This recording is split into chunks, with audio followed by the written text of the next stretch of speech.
It's bright. It's bright lights, big moment. Yes. You were pretty hyped in your pregame warm-ups. I could see the energy from you.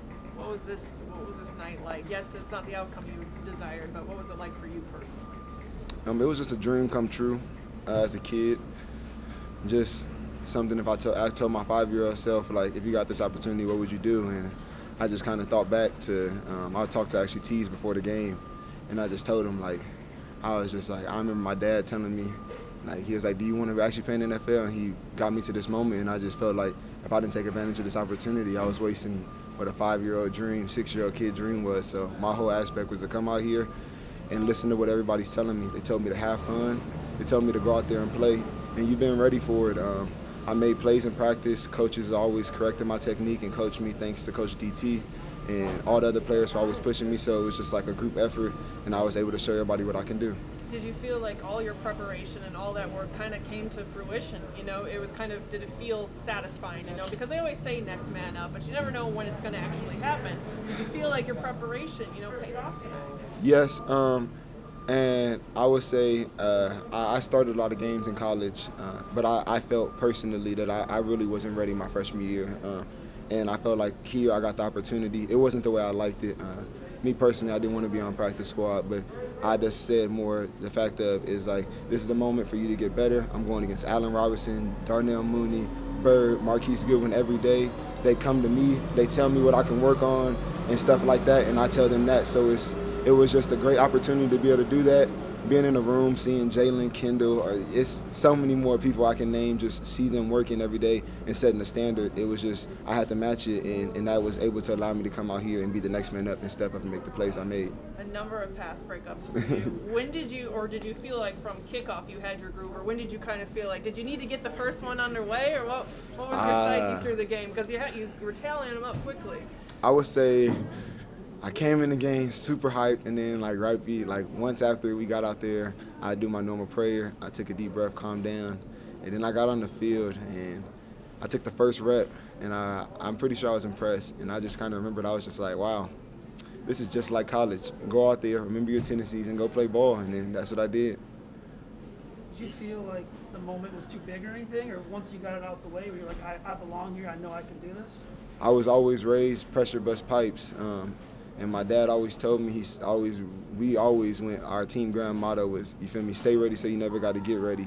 I grew up never being the best sibling in sports, so like my goal, I've always been the underdog. So coming in here today, seeing all the ESPN highlights, talking Justin Jefferson is going to do this, the Minnesota Vikings are going to throw for this many yards, this many Bears secondaries out, and we took that and we ran with it because at the end of the day, you feel me, we all here and we're all professionals for a reason, so we just want to show them who we are. What have you learned from watching a guy like Jalen Johnson, who wasn't able to be out there tonight, but prepared you maybe in a way for this moment? That's my brother, man. We go way back, I say all the way to sophomore year of high school when I first met him, so it was just good. We've always had good, cordial talk, and he came in initially and told me what was going to happen, how I needed to go, and from there we did, and we get extra work when we have to. If you guys ever be at practice, after practices, he's over there with me and working on some of my press tech. So I'm going to give a big shout out to him and thankful because he came in and treated me like I was one of his brothers, which, you feel me, I tell him all the time that we cousins, but you feel me, in his eyes he going to say we not there. Anything beyond the press tech that Jalen's really helped you with?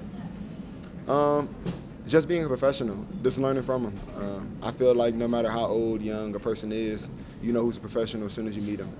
And he's one of them. He's going to be about his business. He doesn't care. He's going to get his job done. And he executes 99% of the jobs that he puts in front of him. So learning from that teaches you how to be self-disciplined, how to learn how to focus, and just kind of be a better man for yourself. Can you take us through two of the pass breakups, the one in the end zone and then the other one where you're jumping and extended all the way? So the one in the end zone, we had, what was that? I think that was a wing set. It was a tight end. It was a max protection look. So I knew that if I was to get a route, I was expecting corner. But how he ran the corner route, I was just like, it's no way he's running the corner. In my head, if somebody tries to sell a route too hard, they're not running that route. So he tried to set a corner too hard. He broke in. I stayed back, and we knew when they get into the red zone, they like posts, and they just tried to hit it off a corner post to try to get me off my leverage. and I got there. I should have turned my hands over this way to get the pick, but, I went this way.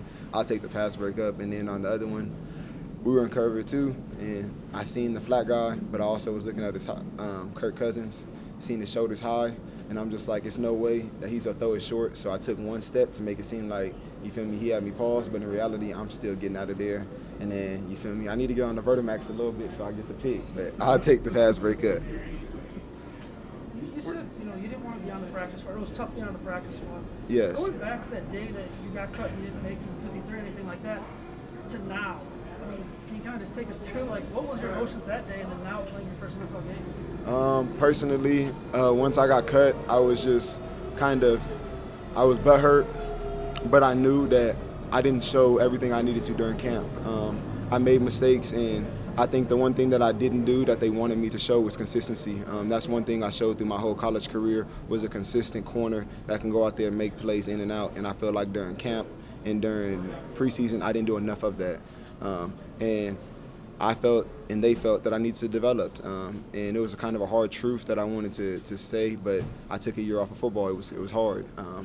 And me and Ryan had talked about it. He gave me film to watch of other corners that are similar to my game. Ronell played a big part in that, just helping me after practice with meetings. And it was a roller coaster for me, and I'm not going to act like it was easy. It wasn't an easy moment for me.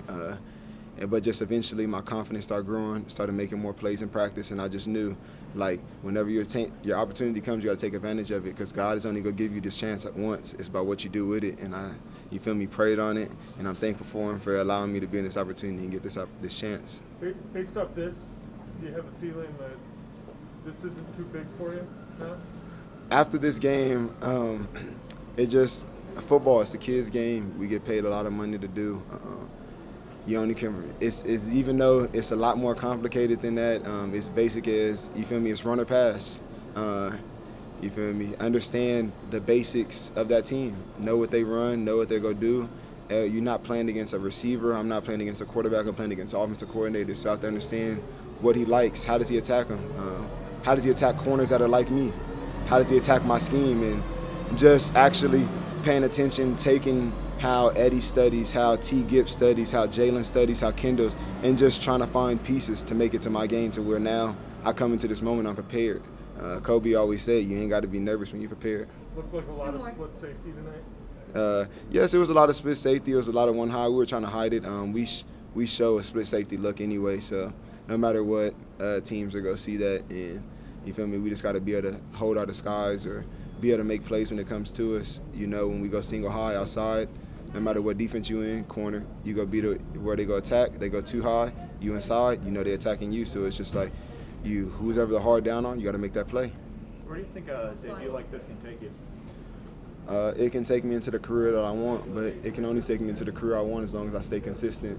If I come out there and they give me the opportunity to play next week and I give up 4 or 5 touchdowns, or I give up 6, 7 catches, like, I lost the opportunity. So it's time to do the same thing and act like I'm still that hungry dude on practice squad, because that's something I remember. Everybody's story is different, but this is how my journey's going, and I need to take advantage of it.